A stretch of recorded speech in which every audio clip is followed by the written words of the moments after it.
नमस्कार. माझ्या हातामध्ये नुकताच प्राप्त झालेला माझा हा नवीन कविता संग्रह आहे, आगंतुकाची स्वगते. हा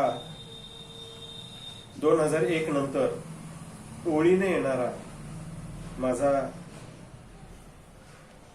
ज्याला एक विशिष्ट भूमिकेतला असा 5वा कविता संग्रह आहे. दरम्यानच्या काळात 5 व्यतिरिक्त आणखी 2 कविता संग्रह माझे प्रकाशित झालेले आहेत. त्यापैकी एक बालकवितांचा संग्रह आहे, माझे गाणे आनंदाचे, जो आत्ताच 14 नोव्हेंबर रोजी आलेला आहे. आणि हा आगंतुकाची स्वगते गेल्या काही दिवसापासून हा प्रकाशनाच्या प्रतीक्षेत होता आणि तो नुकताच हाती आलेला आहे. या कविता संग्रहामध्ये 70हून अधिक कविता आहेत. त्याचं 3 भागामध्ये मांडणी केलेली आहे.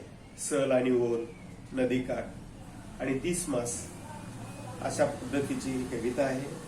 आणि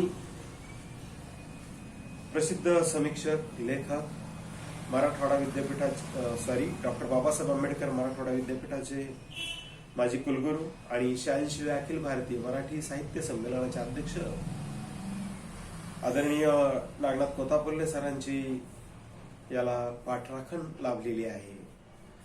ती पाठराखण मुळातून वाचावी अशी आहे. आणि तुमच्या समोर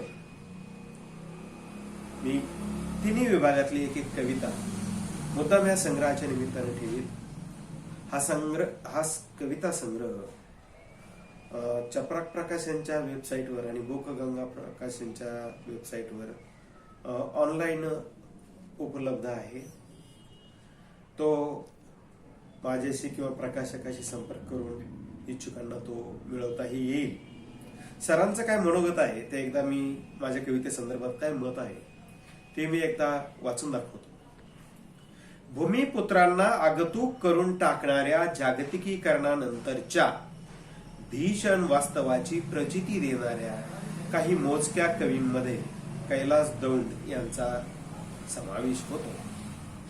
आगंतुकाची स्वगते या कविता संग्रहातील ही सारी काव्यात्म स्वगते सुटी सुटी वाटत असली तरी ती उद्ध्वस्त होत जाणाऱ्या गाव शिवाराची एक प्रदीर्घ कविता आहे. आज गाव शिवार आणि तिथली सारी कृषी केंद्रित संस्कृती मरू घातलेली आहे. नित्य येणारा दुष्काळ आणि उजाड होणारी गावे, विस्थापितांचे शहराकडे निघालेले लोंढे आणि राजकारणाने नासलेली गावे हे आजचे भीषण वास्तव आहे. बुजगावणी सुद्धा धडकी भरवत आहेत. लेकीबाळींच्या अस्तित्वाचे प्रश्न निर्माण झालेले आहेत. मृगजळाच्या काठावर वसलेल्या या गावामध्ये माणूसपणच पणाला लागले आहे. तरीही माणसे एकमेकाच्या उरावर बसत जाती जातीत विभागून घेण्यात धन्यता मानत आहेत. सर्वत्र पिकांपेक्षा कुसळच मातले आहे. अशा साऱ्या भीषण जीवघेण्या वास्तवाचा संयत, काव्यात्म आणि व्याकुळ आविष्कार म्हणजे ही स्वगते आहे. कधी कधी ही स्वगते व्यक्तिरेखाटनपर रूप धारण करतात, तर कधी कथात्मक गाठ धारण करतात. परंतु ही सारी स्वगते अधिक प्रत्ययकारी होतात ती कवीच्या मूल्यनिष्ठेमुळे, किंबहुना त्यामुळेच कवी भोवतीच्या वास्तवाचा अन्वयार्थ लावू शकलेले आहेत. आणि ही या कवीची सगळ्यात महत्वाची बाजू आहे. चांगली कविता असंख्य गोष्टी ध्वनित करीत असते. ही कविता ही गाव शिवाराबरोबरच अख्ख्या देशाच्या विदीर्ण वास्तवाच्या वेदनाही ध्वनित करीत जाते. हे तिचे आणखी एक सामर्थ्य आहे. अर्थात हे आदरणीय डॉक्टर नागनाथ कोतापल्ले सरांचं मत आहे माझ्या कवितेसंदर्भात. ते कितपत तुम्हाला पटणार आहे ते वाचकांनी ठरवायचं आहे. आणि त्यासाठी मी 3 कविता तुमच्या पुढे ठेवत आहे. पहिला जो विभाग आहे कवितांचा सल आणि ओल, त्यामधील एक 3 नंबरची कविता मी तुमच्या समोर ठेवत आहे. आजचं वास्तव जर पाहिलं आपण ग्रामपंचायत निवडणुकीचं, तर ही कविता कशी वाटते पहा. कवितेचं नाव आहे बेट. एक गाव छोट, एक गाव छोट, एक गाव छोट, त्यात 2 बेट. एक गाव छोट, त्यात 2 बेट, नेहमीच वाद पेटलेला, हे मोठं की ते मोठं. एक गाव छोटं त्यात दोन बेट, नेहमीच वाद पेटलेला हे मोठं की ते मोठं. इथे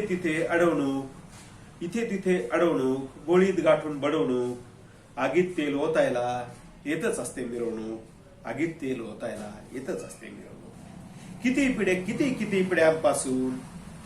पिढ्यापासून चालत आले हे दोन गटातले वैर. पाळतात अगदी स्वाभाविकपणे कुणालाच वाटत नाही गैर. पाळतात अगदी स्वाभाविकपणे कुणालाच वाटत नाही गैर. हा आपला तो त्यांचा हवे तसे वाटले जातात. भरून घ्यायला थैलीही मोरखे मग धावून येतात. एक वेळ दूर देशातला माणूस इथे मिळून राहील सर्वांशी. पण गावातला रुळत नाही. या आळीची खोली मनाला कळत नाही. या आळीची खोली त्या आळीच्या मनाला कळत नाही. गावातली पोरं सोरं उराड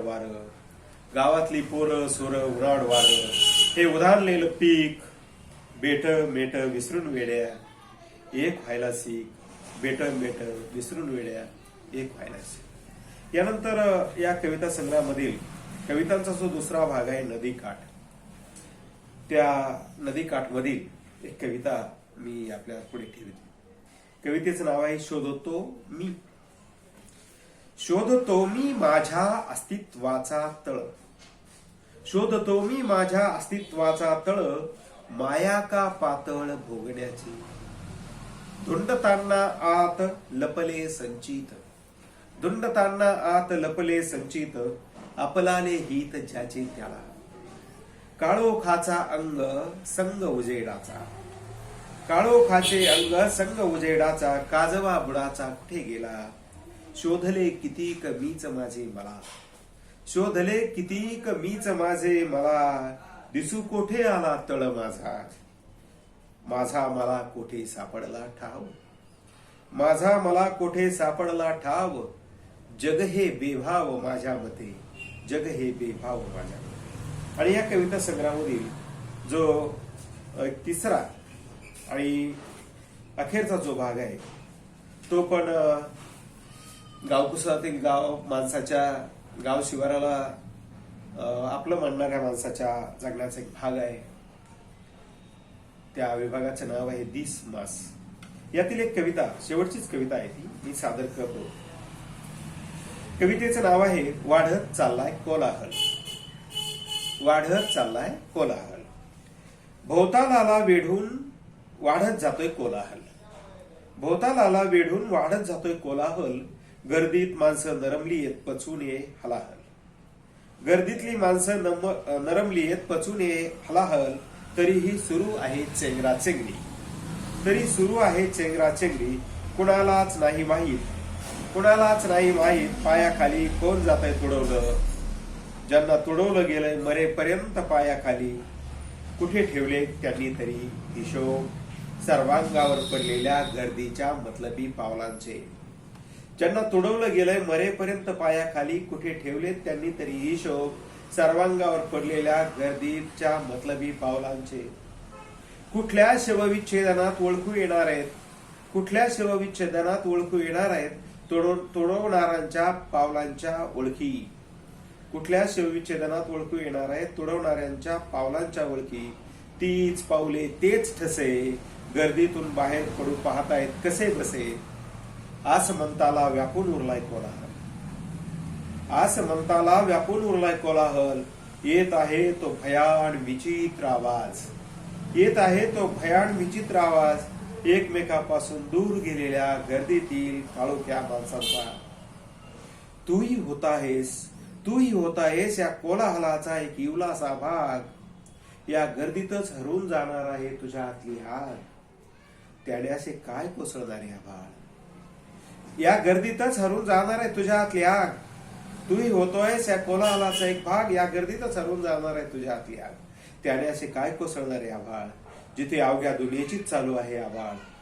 आता तुझ्या सकट किंचाळतायत सगळे. काहीच ऐकू येत नाही कुणालाही नीटपणे. वाढत चाललाय आवाजात आवाज. गर्दीत पायाजवळ जरी पडलं हवं असलेलं आकाश. कुणालाच त्याचा पत्ता लागणार नाही. गर्दीत पायाजवळ जरी पडलं हवं असलेलं आकाश. कुणालाच त्याचा पत्ता लागणार नाही. वाढत चालले द्रुत लयीत कोलाहलाचे तांडव. गर्दीत कुठंच कसं कुणी माणूस दिसत नाही. गर्दीत कुठंच कसं कुणी माणूस दिसत नाही. गर्दीत कुठंच कसं कुणी माणूस दिसत नाही.